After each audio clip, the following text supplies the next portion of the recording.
Like, you see a few, and it's just, what are they thinking? Yeah, I think McDonald's commercials. Yeah, that was kind of bug me.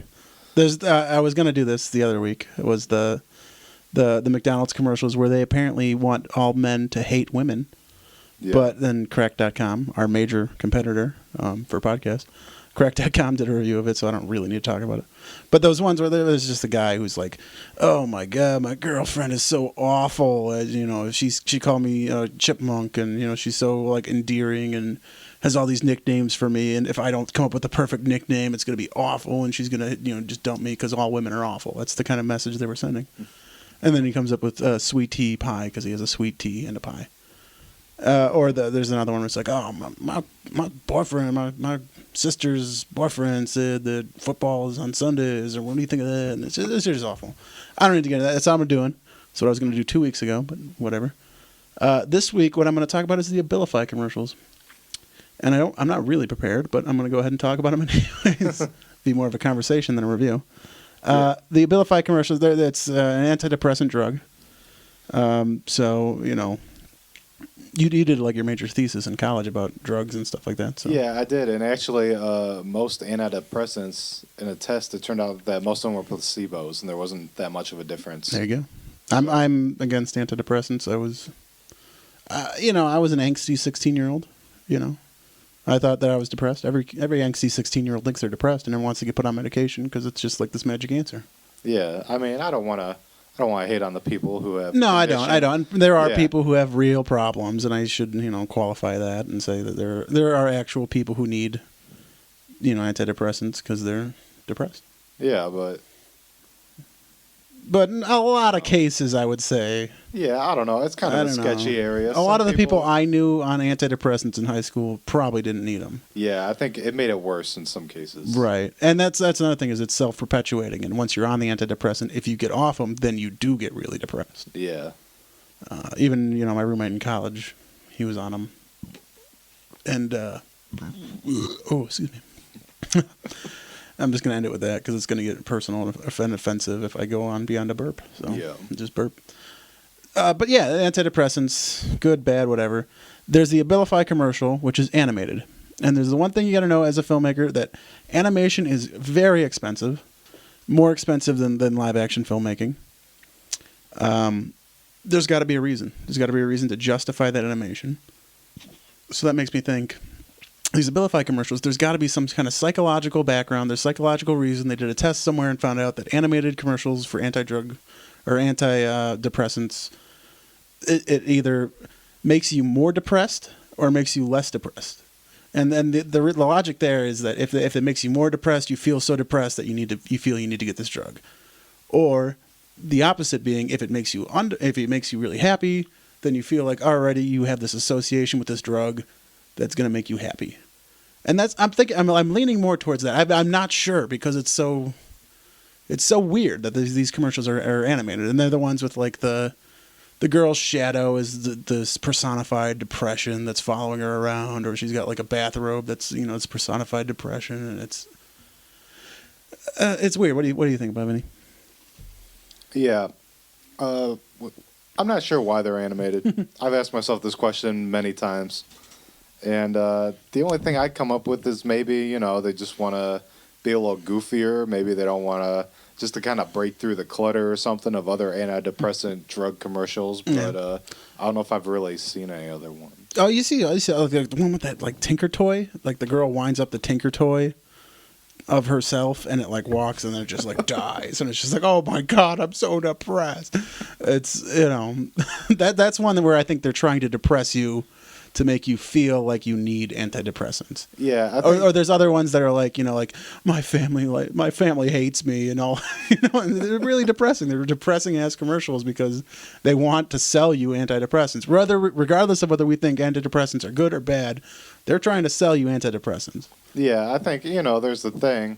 They want you to feel depressed. They want you to be like, oh, I think I probably have that problem. I should go get some Abilify, but I don't know if I think I have that problem from animated bathrobes. Right, that's the thing is the animated ones. I'm guessing, and I'm not entirely sure, but I'm guessing because they're animated, it's like a cartoon. It's trying to make you happy. You know, cartoons are happy generally. They make you happier. You know, it's not real life.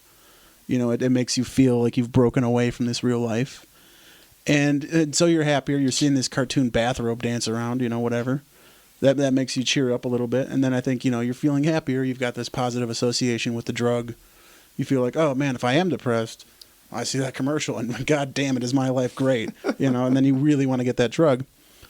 And is that a more noble cause than depressing people into buying their antidepressant? Yeah, I don't know. I mean, that makes me think of like the Enzyte commercials. Like, oh, I'm going to be really happy if I have a giant hard penis, which I guess is true. Well, there's no way to make. I mean, what if Enzyte did commercials that were the opposite and just like, you know, look how pathetic this guy with his tiny dick is, you know? I mean, is one more noble than the other? One better? Or should we be less offended by the animated Abilify commercials or the Enzyte commercials? Or yeah, no, I think they're probably equally as offensive. I mean, well, whenever anybody's trying to sell you something, you're going to get offended. Yeah, exactly. It's kind of, you know, I don't know if it's like snake oil or something. Oh, yeah. That's good. How are we doing on time? I think we got another 5 minutes. Oh, shit.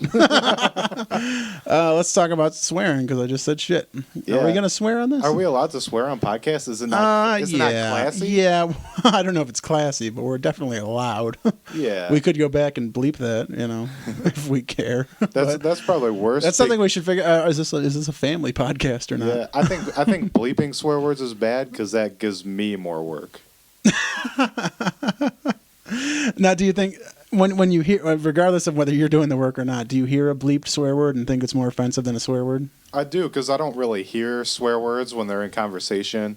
I grew up with a family pretty much swearing constantly. Yeah. So there's not really any, I don't notice it when Right. it's there. And the one filmmaker example I'll talk about is I really am a shitty filmmaker, but I forget what movie this is. One of the movies, the MPAA, the Motion Picture Association of America, said, no, you can't get an R rating and have that scene in it. So what they did is, as a middle finger to the MPAA, they put a big red square over the scene, over like the, I think it was somebody getting anally raped or something like that. They put a big red square over it in the shot, and it was the psychological findings they found was that it was more offensive to not show it than to show it, and that did get it to have an R rating instead of an NC-17. But just because it was blocked, and because we couldn't see it, we didn't know what was happening. We could assume that it was way worse than what was actually happening.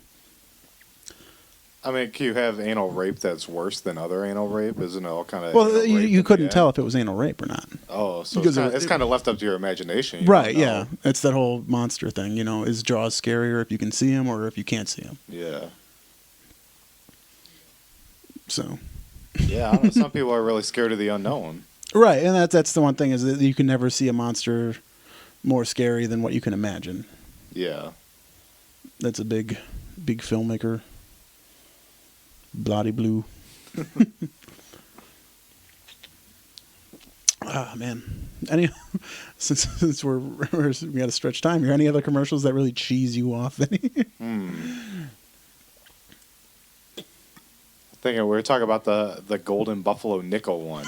Okay. And that makes me mad, you know, because, like, you know... Because it's so clearly ripping you off. Yeah, but elderly people, they're like, oh, I don't shit. Like, because I know my grandpa, he buys all this stuff. Does He's he? like, oh, shit. Like, I get a gold coin for $1 or whatever, $25 when it's worth $300 or something. But it's not. Right. It's No, just yeah. like, it's a replica of the original coin. Yeah, Plus that's it's worth like- $1,300. Yeah, Right. so it's just like, you know, you're confusing people. It's not, it's misleading. I don't know. I feel like as a consumer, on some level, I guess your grandpa's to blame for that. I don't want to trash your grandpa, but Yeah, no, if he's one of our listeners, you know, Grandpa Furman, if you're listening, leave a comment below. But you got to be able to tell when it's snake oil, you know. Yeah. I was just thinking of some other one that really cheeses me off. The plates, the Obama plates. The Obama plates? No, the Obama chia head, though? That's Yeah. kind of sweet. Like, I don't know how much those cost, but I'm kind of thinking about getting one. I'll tell you because I know exactly how much they cost. Because my dad saw that commercial. He's like, "Oh man, I hate getting gifts for me is shit. I know it. Just get me something stupid like that." And that came up, and he was like, that's funny because it's he looks he's it's kind of offensive too because he gets the chia hair and it's kind of like nappy headed black man hair.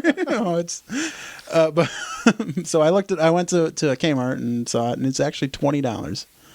You would imagine a shitty little piece of porcelain and some grass seeds or whatever would not cost $20, but if you want the Chia Obama head, it does. Did you see any other Chia heads? Oh, yeah, they had them all. Was the Chia Obama head cost significantly No, they more were all than the same, but apparently any Chia pet is $20, except maybe the generic ones, which might have been like $5 off or something, but I don't know for sure. If you know for sure, leave a comment below. I had a Chia pet once, but it wasn't very exciting. They are not. It's just like a pig or something. You rub sheep, some water on it. The biggest seller of the Chia is the sheep. That's probably what it is. You just rub some water on it. Eventually it grew. Yeah. Then we threw it out. It's not instant, and for kids, especially our age, you got to have instant gratification. Yeah. You can't sit there and watch something over 3 weeks and go oh man, that grass is a little bigger under that guy's head. That's cool, man. That's not going to excite any kid. Yeah. But I think it's about time for another break here. It is time for a break, which is good. So click the link. We'll put another link up. Probably we'll just do these in three-part segments. So yeah. Part 3 coming up here in a little bit. Go ahead and click it.